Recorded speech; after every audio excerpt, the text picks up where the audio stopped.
And you're going to see a very interesting thing. The first thing was when Jesus said, Martha, do you believe in me? She said, yes, Lord. You are the Messiah. You are the Christos. You are the blessed one. You are the anointed one. I believe in you, Jesus. Yes, you are the one that God sent to save the world, to save Israel. I'm paraphrasing here, but this is what Christos in the Greek means. The one who was anointed to deliver the people. Jesus Christos, right?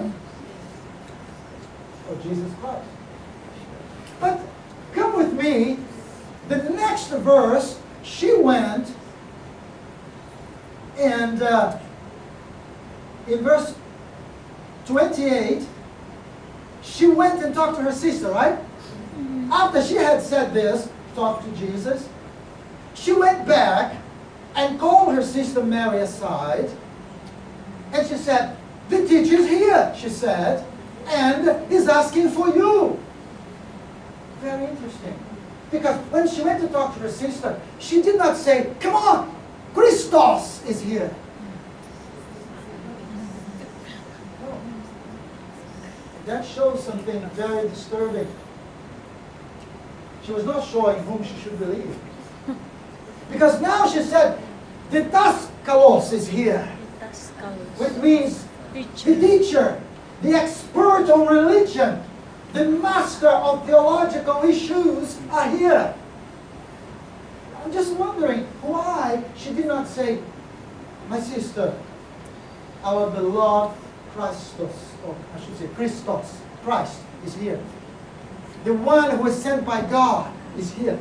No, she said, our teacher, our master. But master, in a sense, like an expert in teaching, is here.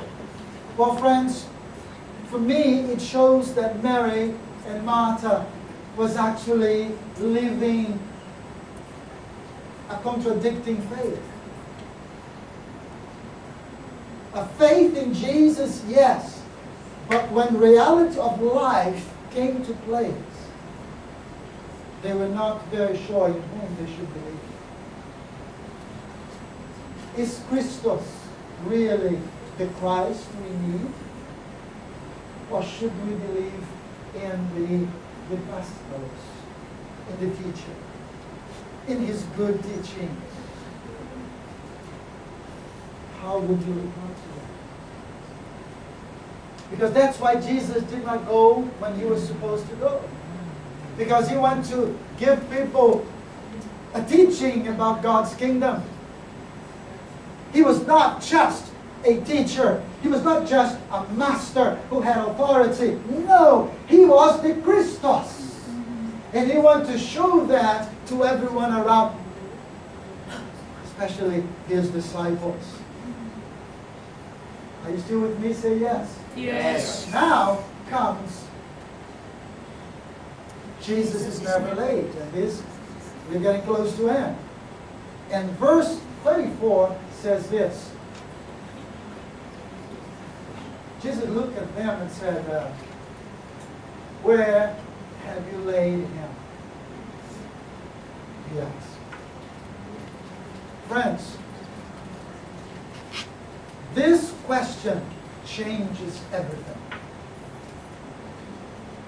That question gave them the ability to move on in faith. Jesus was saying, where have you laid him? Even though they were not really understanding, they did not have revelation yet. And they kind of, Master, he's over there, but the food is already. And there's a bad odor. It's smell bad.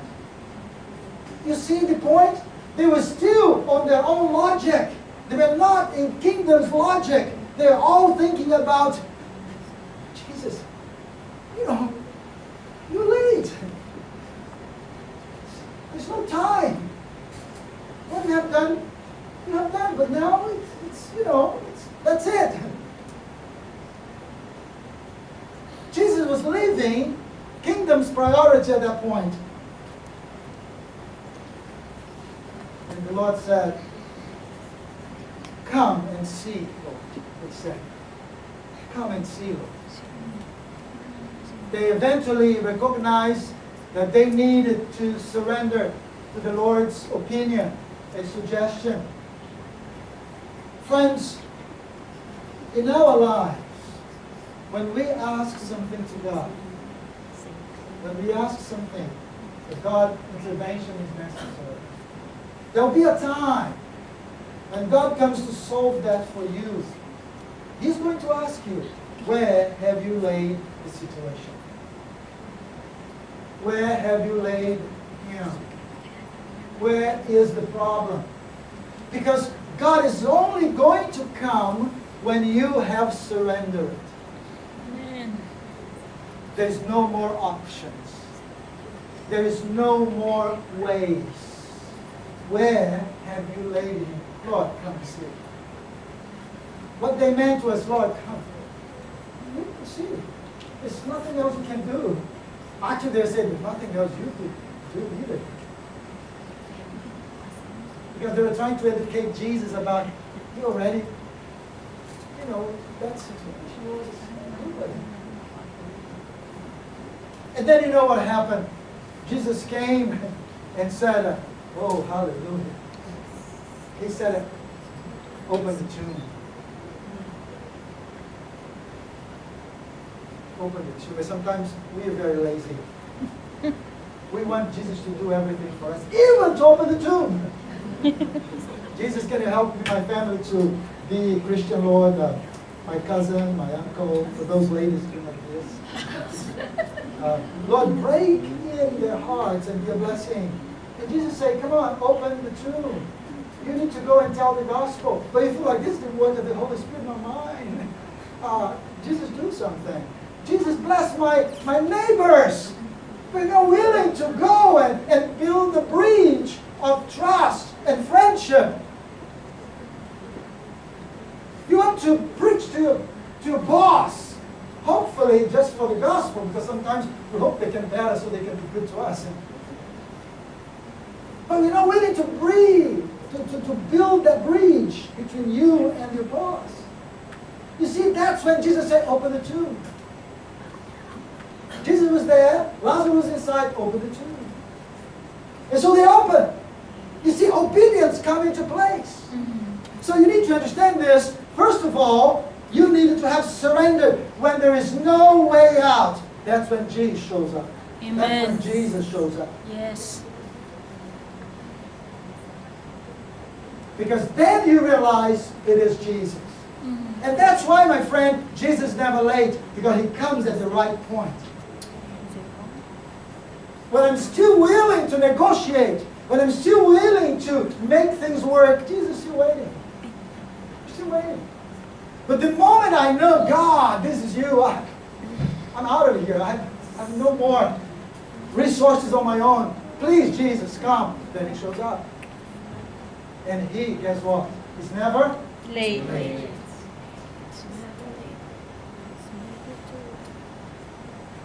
I want to close saying this to you. Jesus is never late when you decide to bring him to a place of surrender.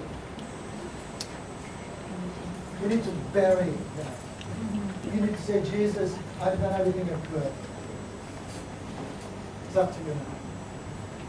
It's up to you, Lord. I can do nothing else. It's up to you. You need to say to Jesus, you need to tell to Jesus, please, Lord, come and see. Come and see. I even opened the tomb for you. Come and see. I'm willing to show you everything. But Jesus, I surrender that. I've done all that I could. It's done. There's nothing else I can do. And then Jesus is going to come and say those beautiful words that he said to Lazarus. He stood outside and he said, Lazarus, come out. You have heard me saying this. Some theologians say he needs to name Lazarus, otherwise all the corpses will raise up. Imagine Jesus could come out. Everybody. So he would make sure, Lazarus, you come out. It just took place when they understood nothing else I can do. Friends, Jesus is never late in your life. Yes.